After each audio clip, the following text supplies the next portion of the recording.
everyone. For this video, it's not gonna be M&M, it's not gonna be Mike and Michelle. It's gonna be just me because I'll be talking about something that only I can speak from experience. Okay, so a lot of people have asked me a lot of questions about my situation. And by situation, I mean being married to a man who got divorced and has kids from the previous marriage. I know that this is not that unique nowadays, especially here in Canada. But because I was never married before Mike, there's a lot of talks from people, speculations and all, and a lot of my friends even never thought that I would be in a situation like I would marry a man who got divorced and has kids from the previous marriage. Okay, so I'm just gonna answer everyone's question through this video. A lot of people ask me, I am also dating someone who's separated from a previous relationship and they also experienced a lot of issues, so how did I handle my own situation? So I'm gonna start with when you start dating someone in that situation, you have to talk a lot and you have to be 100% honest with each other. First, you have to talk about your history and his history and your partner's history, because you have to understand where he's coming from, and just so it's easier for you to see things from his perspective and to understand him, and at the same time it's also easier for you to help him or to support him or her. And that's first, history. Second is the current situation. You have to talk if your partner is currently separated or divorced or still fighting or still having discussions about their relationship and the kids or the custody or whatever. So you have to know those things, because whether you like it or not, you will also be dragged into it. You will also be you will feel the effects, and you will also suffer from the consequences, whatever that is. Even if you're not really part of it, you are still affected. Okay, and just so you can manage your expectations, so you really know what you're getting yourself into, so there's no regret. So so your decision to date this person is really informed, and you really used your mind, not just your heart. So it should be an informed decision. Okay, and next, be clear on what you each and or both want in your relationship, because this is so important, because this is where the direction of your lives is based on. Because what if you're not on the same page and you're not expecting the same things from the relationship? Because what if your partner just wants someone to just date but not eventually marry, but you want a long-term relationship and you want to marry? So you have to talk about that at the beginning of your dating days. Just so you know, because if you learn from your partner that he only wants to date but not to marry again and have a long-term relationship, at least you know that, okay, I'm not the right person for you, or yeah, we're on the same page, I also want that, because people have different preferences. So you have to be clear on that. And another thing, you have to make sure that your partner has really moved on from the past. Not just moved on from the love with a previous partner, but also has your partner moved on from the pains and the bitterness and whatever hang-ups from the previous relationship and from the attachment, all kinds of attachment. Okay, you have to make sure that your partner is already done with all those things and is willing to create a new life and to create a new world with you, because you also deserve a partner who's full, who's 100% with you, and not, trying to be with the past and trying to be with you at the same time. Okay, that's also not fair to you. You also deserve all of him or her. Okay, next is you have to make sure that your partner has lived a single life, has lived a happy single life first before dating you. Because I am a believer of you don't need anyone to heal you or to fix you or to complete you. You have to do it on your own, like individually. If you're whole as an individual, then you can love better the next time.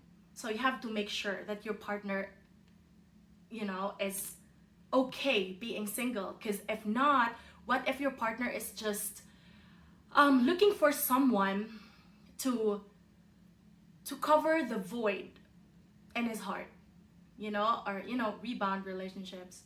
I'm not saying that rebound relationships don't work, but it's safer for you than your partner if that person has already healed by himself or by herself.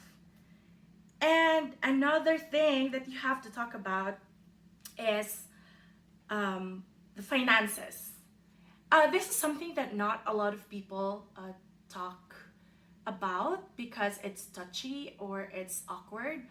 But nowadays, if you don't talk about your finances, it's gonna affect your relationship big time. Because, bills always come and you get stressed out if you can't pay your bills and if you can't do things because, you have a lot of financial issues or debts or loans that you have to take care of. It will also take a toll on your relationship because you have to be honest. I'm not saying that you have to love money, but you need money to live. So I'm not saying that you have to be motivated by money, but you have to pay your bills and you have to feed your family. Okay? And yeah, you have to know what the current situation of your partner. Is he broke? Does he have money or job? Or what's his credit standing? And does he have savings, debts, loans? How about credit records? You have to know that because when you're together, you will be affected by that. Like, okay, we can't buy a house because his credit sucks, And so now, even if you want it, you can have it because your partner cannot. Okay, so that is also can cause a big issue in your relationship. So you have to make sure that you know those things. Next is relationship with the kids. So how are the kids? Does your partner have a good relationship with the kids? Or how are the kids in terms of you separating or being divorced? You have to know their situation because whether you like it or not, you will be affected. Because when you live in the same house, you will be treated based on whatever is going on, like in them. So, especially with growing kids, they all already have a lot of personal issues because they're growing. But if they also have other issues from the breakup, then that's gonna magnify everything. So you have to know that. Just so you know how to handle them and how to behave around them. It's very important.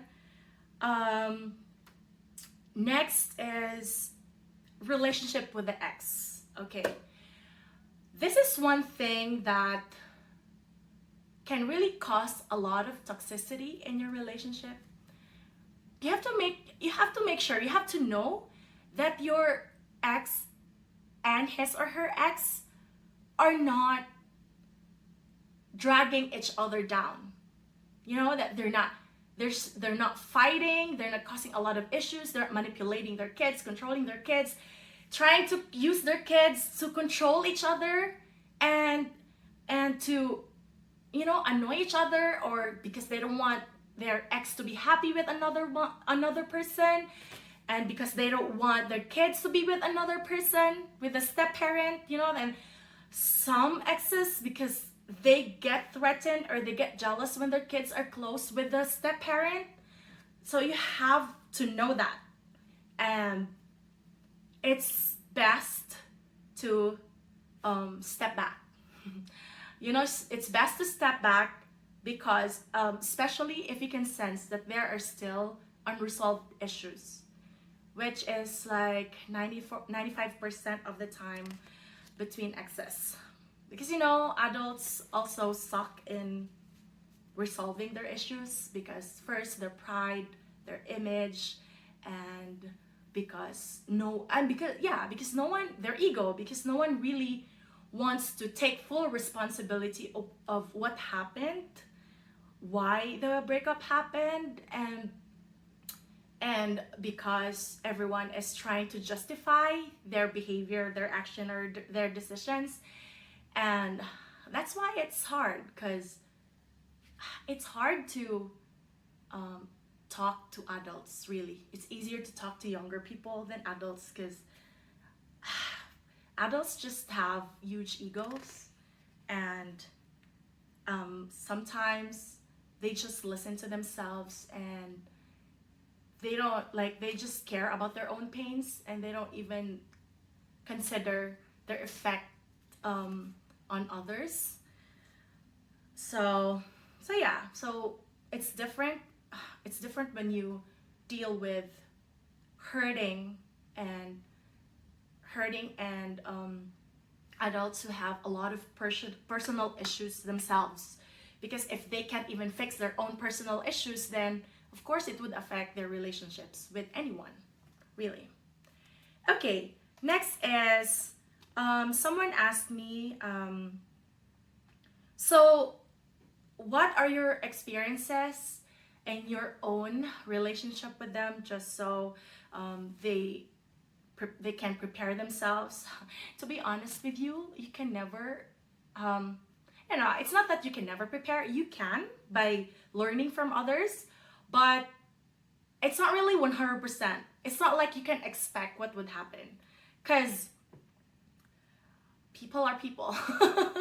And everyone goes through things, and everyone goes through stages and phases and different stresses in life and circumstances, and you cannot expect everyone to be at their best behavior, their best selves.